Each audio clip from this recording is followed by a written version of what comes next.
Hey, I'm John McCoy. Thanks for watching. I'm an illustrator based in Cincinnati, Ohio.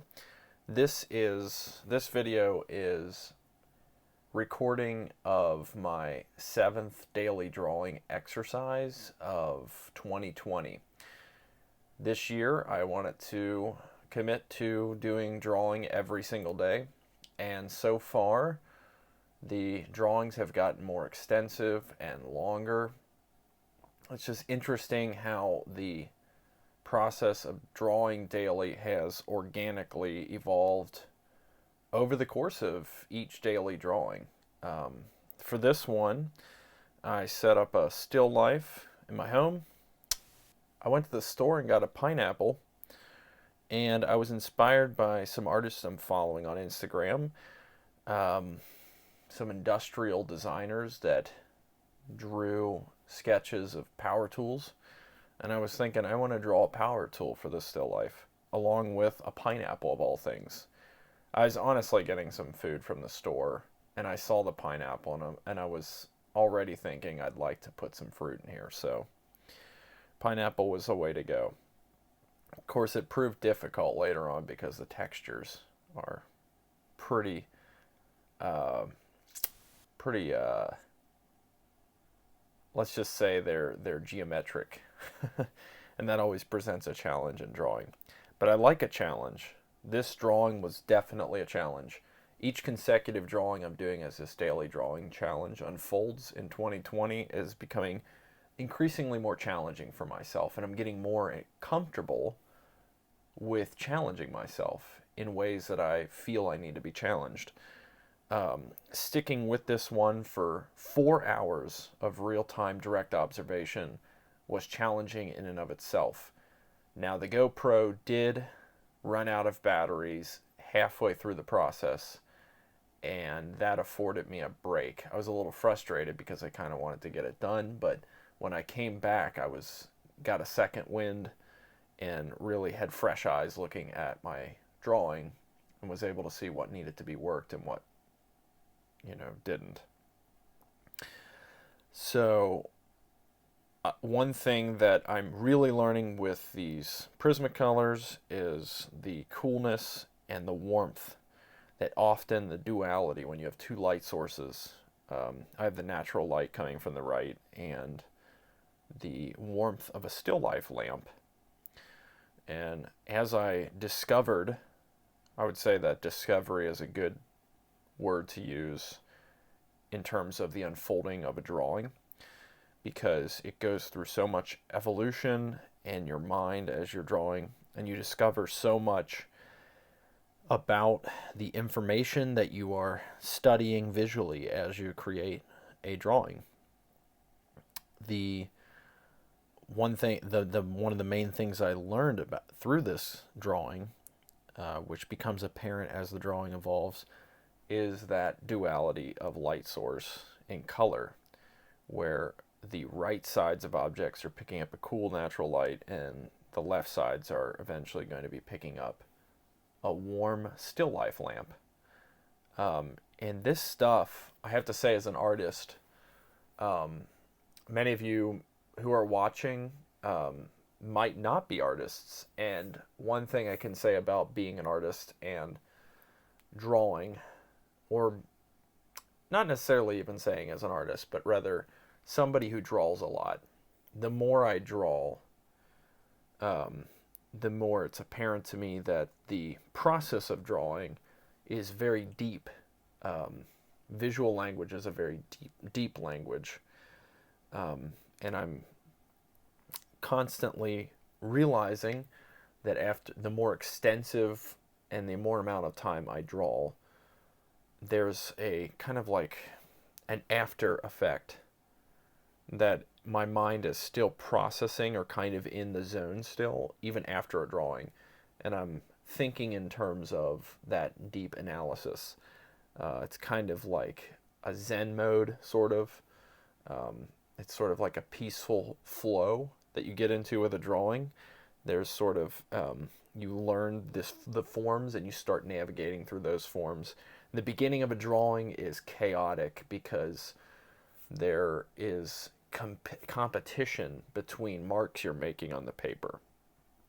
Later on in a drawing, when there's a lot more marks and there's more of a system and a form happening, the forms are already laid out that they kind of tell you what to do. They say, you know, if you need to place this new mark, here, it relates to this mark and this mark that you've already created.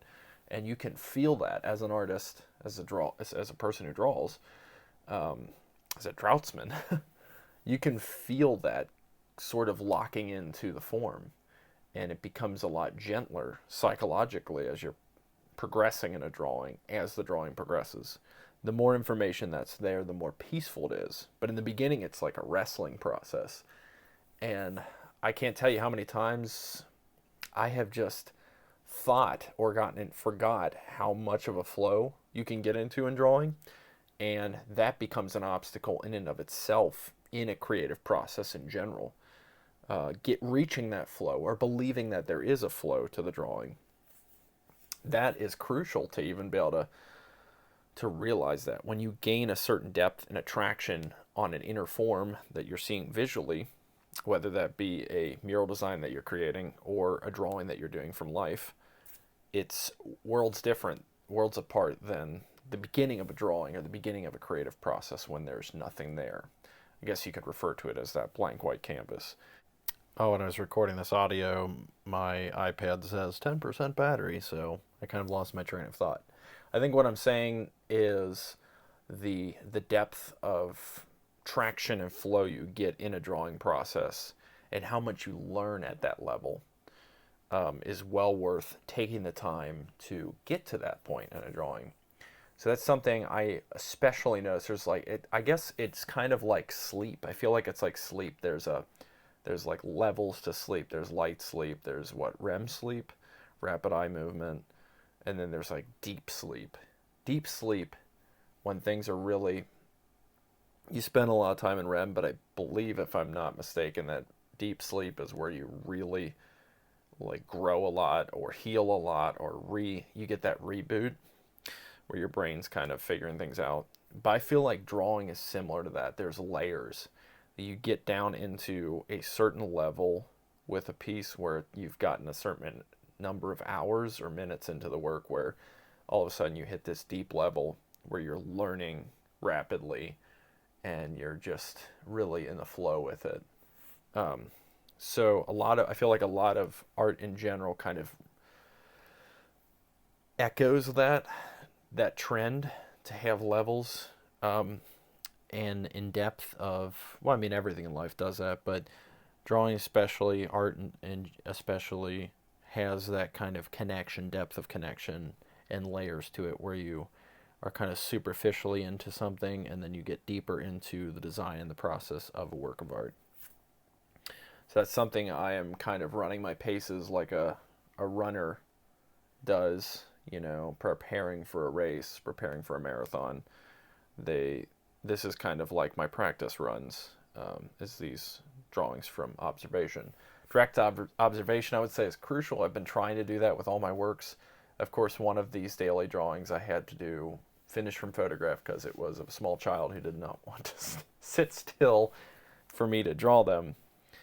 But whenever possible, I'm looking to do direct observation drawings, and I'm looking to diversify because that's a way I'm looking to challenge myself in many different ways. One, to diversify. One, I'm aiming to do as much as in public as possible. And I'm looking to do larger surfaces now if I can. Sometimes I want to do small. Both afford different challenges and different abilities to grow and expand in your skills. But today, obviously, I was not having the 9x6 sketchbook. I wanted to expand and draw something larger, and that's what I did.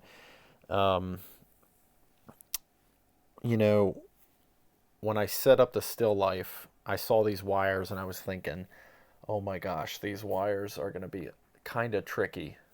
But I just laid them down on the table and I was like, let's see if I can do it. I'm going to challenge myself because wires are challenging. I think one of the tricky things about wires is like where they intersect with other forms matters. And so you can't get away with proportional errors easily because they kind of interconnect throughout the entire composition, and those wires tell you what's happening in the drawing, and they intersect at very key points, and they have very key. The curves, I guess, don't matter quite as much, but you still want to capture the character of everything. And I'd say another thing I realized with drawing is that there's this great coming to see something appear on your paper and a broadening awareness of the information you're processing visually as you draw. And that is always kind of astounds me, this depth of realization about that I get into this depth with this information that I'm seeing in front of me, that there's always something else. There's trends overall in the form that and this is stuff I'm learning. Now you're starting to see in the process now the cool and the warm, but there was information I encountered, like the reflection in the TV behind the still life, where I was beginning to realize that there was a couch reflected, and there was this reflection of the still life to the left of the still life in the composition. And it's like, this stuff I didn't really realize in the beginning, or I thought I would, not do or pass on. But it became critical information for the drawing and the overall character of the drawing, and something I wanted to include in the composition, and something I wanted to test my capabilities of composing that as well into the composition. I think at one point I wanted to quit, and that was right around when my GoPro died, ran out of batteries. But I decided to push on a little longer, and I reached a sweet spot where I was like, I don't really want to quit. The only thing that made me want to quit was the fact that I have other professional illustration work to do today. But yeah, it's been a blast. So thanks for watching, and be sure to subscribe to the channel.